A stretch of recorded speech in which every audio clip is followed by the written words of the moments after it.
नमस्कार and welcome to जैकबोर्ड वाला। मैं हूं आकाश सेन और आज आप लोगों को क्लास 10 सोशल साइंस का सेट 2 को बताने वाला हूं। सेट 2 जिसमें ऑब्जेक्टिव टाइप का प्रश्न रहेगी, ठीक है। और उसके बाद फिर मैं जैसे 5 सेट ऑब्जेक्टिव का बनाऊंगा और उसके बाद फिर सब्जेक्टिव के लिए भी बनाऊंगा।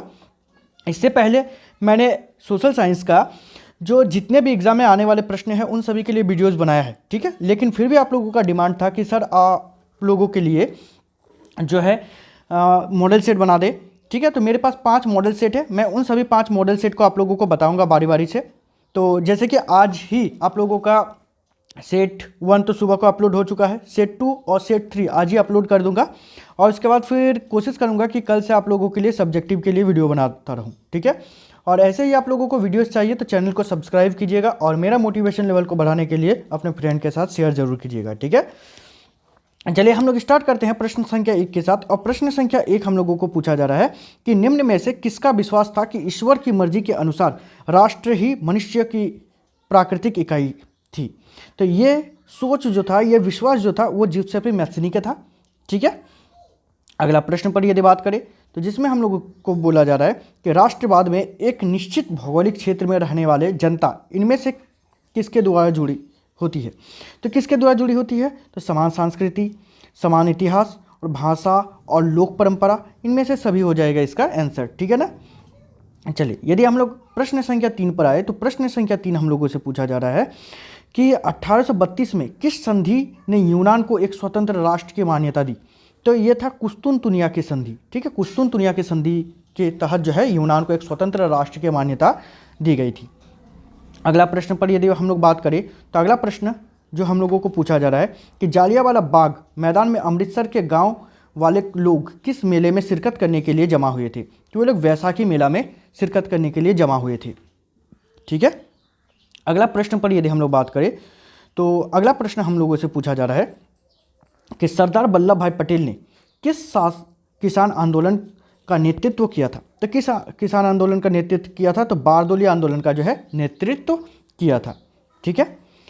अगला प्रश्न पर यदि बात करें तो प्रश्न संख्या 6 जिसमें पूछा जा रहा है हम लोगों को कि प्राचीन काल में किस स्थल मार्ग से एशिया और यूरोप का व्यापार होता था।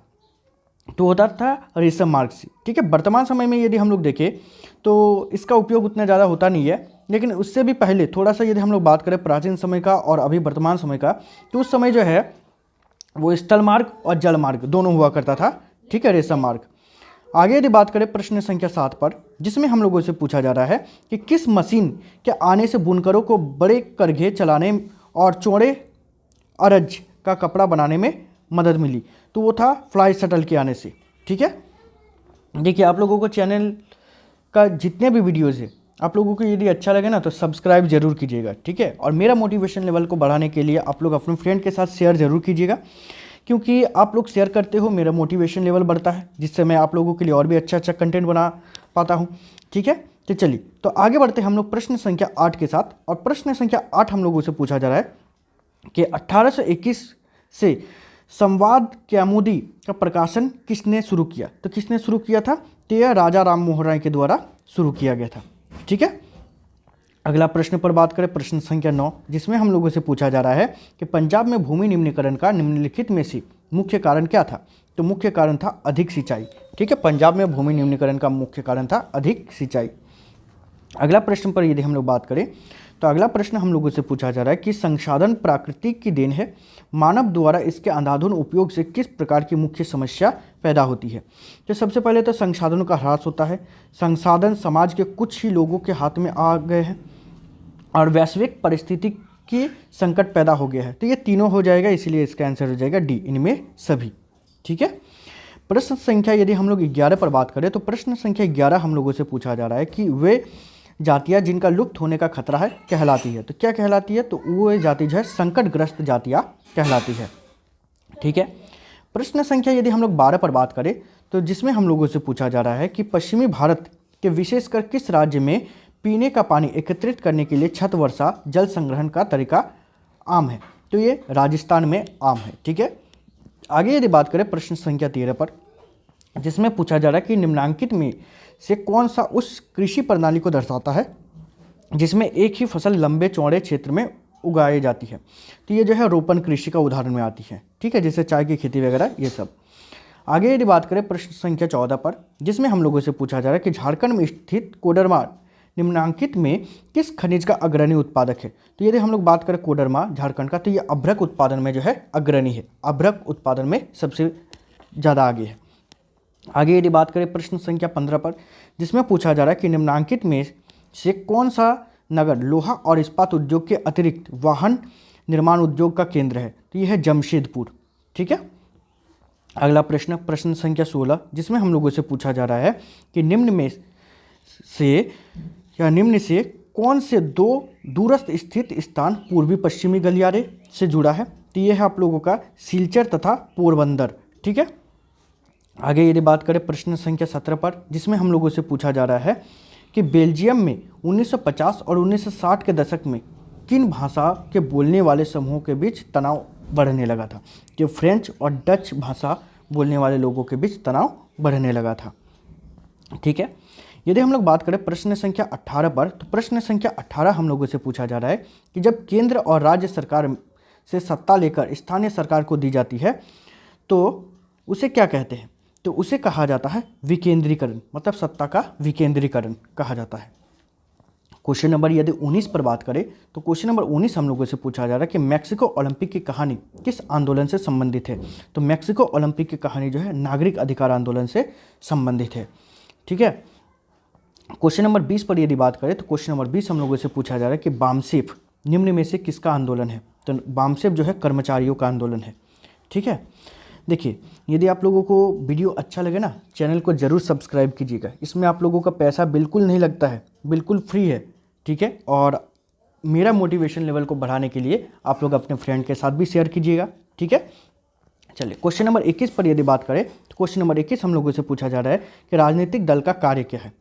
तो चुनाव लड़ना, सरकार का गठन करना, विरोधी दल का गठन करना, ये सभी है। तो इसीलिए इसका आंसर हो जाएगा इनमें सभी। ठीक है।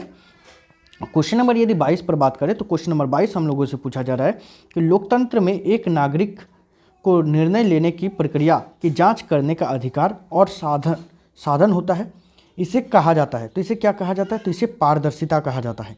ठीक है। क्वेश्चन नंबर यदि 23 पर बात करें, तो क्वेश्चन नंबर 23 हम लोगों से पूछा जा रहा है कि संविधान के किस अनुच्छेद द्वारा अस्पृश्यता को समाप्त कर दिया गया है।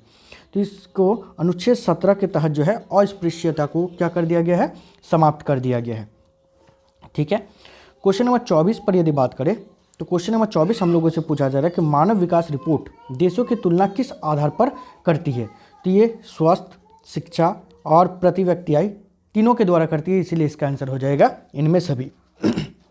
ठीक है। देखिए, इसके बाद जो वीडियो आएगी ना, वो सारा का सारा लॉन्ग क्वेश्चन का आएगी। ठीक है। मतलब 5 सेट तक तो ऑब्जेक्टिव आएगी और उसके बाद 5 सेट जो है आप लोगों का वो सब्जेक्टिव के तौर पर आएगी। तो इसी के कारण आप लोग चैनल को सब्सक्राइब कर लीजिएगा। यदि हम लोग बात करें प्रश्न संख्या 25 पर, तो जिसमें पूछा जा रहा है हम लोगों को कि सेवा क्षेत्र में इनमें से किस तरह की गतिविधियाँ शामिल है। तो सेवा क्षेत्र का यदि बात किया जाए, तो इन चारों ऑप्शन में जो हो जाएगा परिवहन, संचार और बैंकिंग। ठीक है। बाकी जो है वो आप लोगों का सेवा क्षेत्र में नहीं बल्कि प्राथमिक द्वितीयक क्षेत्र में आता है। आगे यदि बात करें प्रश्न संख्या 26 पर, तो जिसमें हम लोगों से पूछा जा रहा है कि निम्न में से किस क्षेत्र में वस्तुएं सीधे प्रकृति से उत्पादित नहीं होता है। तो यह द्वितीयक क्षेत्र में जो है। ठीक है। क्वेश्चन नंबर यदि 27 पर बात करें, तो जिसमें पूछा जा रहा है कि भारतीय रिजर्व बैंक का राष्ट्रीयकरण कब हुआ था। तो भारतीय रिजर्व बैंक का जो है राष्ट्रीयकरण हुआ था 1 अप्रैल 1949 को। ठीक है। प्रश्न संख्या यदि 28 पर बात करें, तो प्रश्न संख्या 28 हम लोगों से पूछा जा रहा है कि विश्व व्यापार संगठन की स्थापना कब हुई। तो विश्व व्यापार संगठन की स्थापना हुई थी 1995 ईस्वी को। क्वेश्चन नंबर यदि हम लोग बात करें 29 पर, तो क्वेश्चन नंबर 29 हम लोगों से पूछा जा रहा है कि